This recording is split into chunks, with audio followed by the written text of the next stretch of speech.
వారు కూడా విశ్వాసం ఉంది కాబట్టి వారు అందరూ కలిసి వచ్చారు. వారు వచ్చి ఏమన్నారంటే, ప్రభువా, ఈ కాలమందు ఇశ్రాయేలుకు రాజ్యమును మరలా అనుగ్రహించేదవా అని ఆయనను అడుగగా, వాళ్ళ మనసు దేని మీద ఉంది? వారి మనస్సు రాజ్యం మీద ఉంది. మరి మన మనస్సు కూడా దేవుని రాజ్యం మీద కాదు, కానీ లోకరాజ్యం మీద ఉంది. మన మనస్సు కూడా లోకం మీద, రాజకీయాల మీద ఉంది లేదా? కాబట్టి వాళ్ళు ఏమన్నారంటే, ఈ కాలమందు ఇశ్రాయేలుకు రాజ్యం ఇస్తావా అని అడుగుతున్నారు. ఎందుకంటే వారి రాజ్యాన్ని రోమీలు పరిపాలన చేస్తున్నారు. రోమా గవర్నర్ పిలాతు.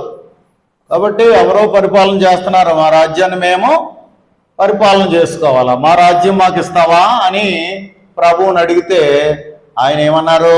ఇస్తానని అనలేదు, ఎవరని కూడా అనలేదు. కానీ ఒక మాట అన్నారు, ఏమని? కాలములను సమయములను తండ్రి తన స్వాధీనం అందించుకొని ఉన్నాడు, వాటిని తెలుసుకొనుట మన పని కాదు. ఏమంటున్నారు? కాలములను సమయములను తండ్రి తన స్వాధీనం అందించుకొని ఉన్నాడు, వాటిని తెలుసుకొనుట మీ పని కాదు. కాబట్టి ఇంకా ప్రభు ఏమంటున్నారంటే, పరిశుద్ధాత్మ మీ మీదికి వచ్చినప్పుడు మీరు శక్తి పొందెదరు గనుక మీరు యెరూషలేములోను యోదయ సమరయ దేశముల యందంతటను భూ దిగంతముల వరకు, అంటే భూమి దిగువ ప్రాంతముల వరకు నాకు సాక్షులై ఉందురని వారితో చెప్పెను. సాక్ష్యం చెప్పాలంట. అమ్మా, ఏం చేయాలా? సాక్ష్యం చెప్పాలి.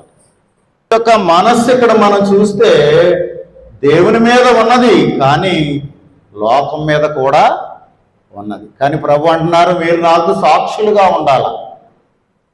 ఏం చెయ్యాలా? సాక్షులుగా ఉండండి. ఎక్కడ? యెరూషలేము, యోదయ, సమరయ, the uttermost parts of the earth అంటాడు ఇంగ్లీష్ బైబిల్లో. అంటే భూ దిగంతముల వరకు, అంటే భూమి క్రింది భాగాల వరకు వెళ్ళి సాక్ష్యం చెప్పాలంట.